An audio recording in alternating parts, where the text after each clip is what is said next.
How Venezuela fell into a crisis, and what could happen next. Supermarket shelves in Venezuela are chronically bare, and power shortages are so severe that government offices are now open only 2 days a week. The healthcare system has collapsed, the crime rate is one of the world's worst, and inflation is rapidly eroding what remains of the currency's value. Here are some basic questions and answers on how Venezuela got to this point under President Nicolas Maduro and what could happen next.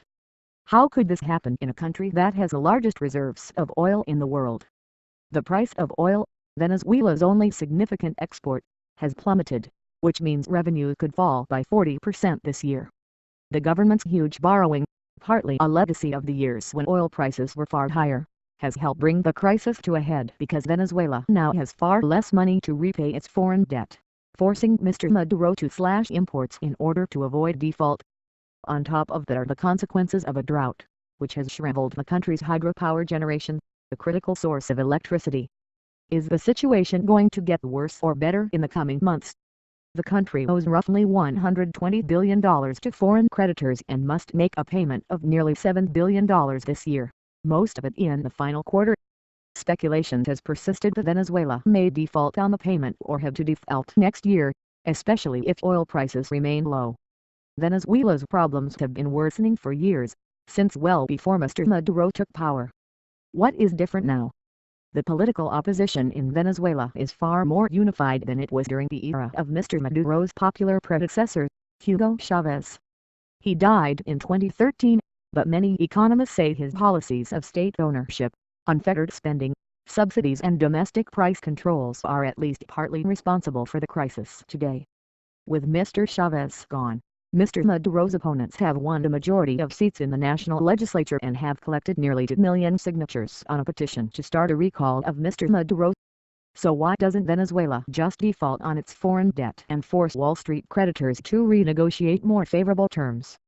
Venezuela may have a lot to lose in a default, too. Its foreign debt is partly owed by the state-owned oil company, PDVSA, the country's principal generator of revenue. Venezuelan officials fear that a default would bring bondholder lawsuits. That could severely disrupt PDVSA's operations and result in seizures of the company's overseas assets, perhaps even from its Houston subsidiary, Citgo Petroleum Corporation, which owns 3 big refineries and has thousands of gas stations.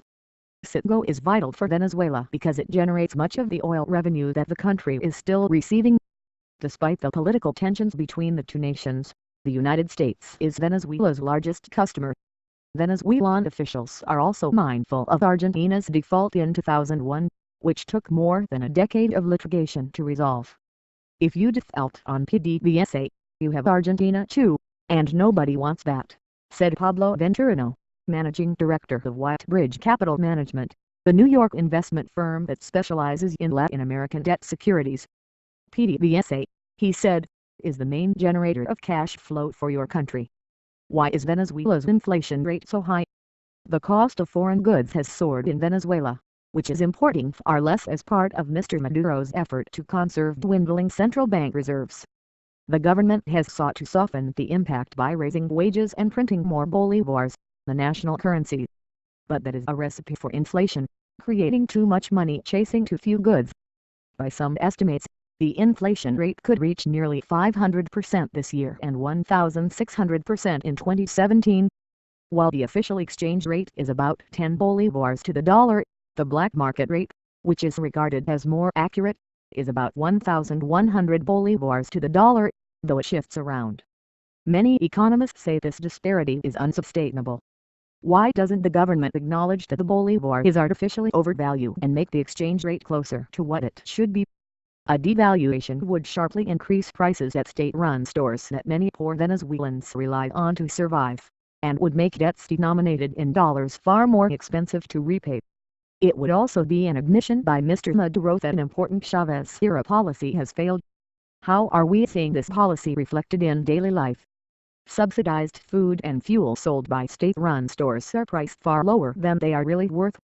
This has created enormous lines of shoppers for goods that quickly sell out. While many Venezuelans spend hours in these lines daily because they cannot afford to buy food at privately run stores, others profit by buying at state prices and reselling at higher prices. which has created a flourishing black market.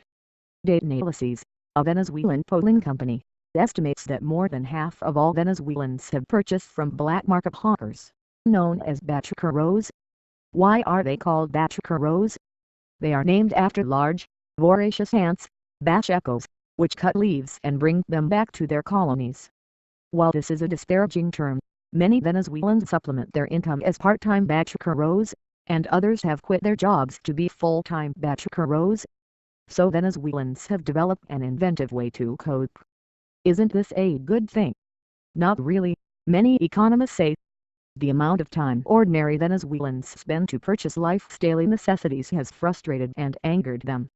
It has also created a new class of speculator merchants who profit illicitly from government policy. This is the crazy thing about the system, said Ricardo Hausman, director of the Center for International Development at Harvard's Kennedy School of Government, who was Venezuela's planning minister in the early 1990s and is an outspoken critic of Mr. Maduro. A lot of people are putting in effort, and none of it increases the supply of anything, he said. This is perfectly unproductive labor. Can't Mr. Maduro really enforce his threat to seize private businesses to make them produce? Under Mr. Chavez, many companies were expropriated in industries like telecommunications, banking, steel, cement and dairy processing, as was the nation's largest supermarket chain. Mr. Maduro has sought to make examples of some companies. Last year, managers of a pharmaceutical company were arrested on suspicion of artificially creating shortages. In February, Mr. Maduro called the owner of Empresas Solar S.A., Venezuela's largest private company, a thief and a traitor. Why doesn't China, one of Venezuela's biggest benefactors and creditors, help bail out Mr. Maduro's government? China, a large customer of Venezuela's oil under guaranteed contracts, recently announced eased terms on its existing loans to Venezuela, roughly $50 billion. But, like other foreign powers, China is reluctant to grant new loans to the Venezuelans, possibly because of worries about Mr. Maduro's political longevity.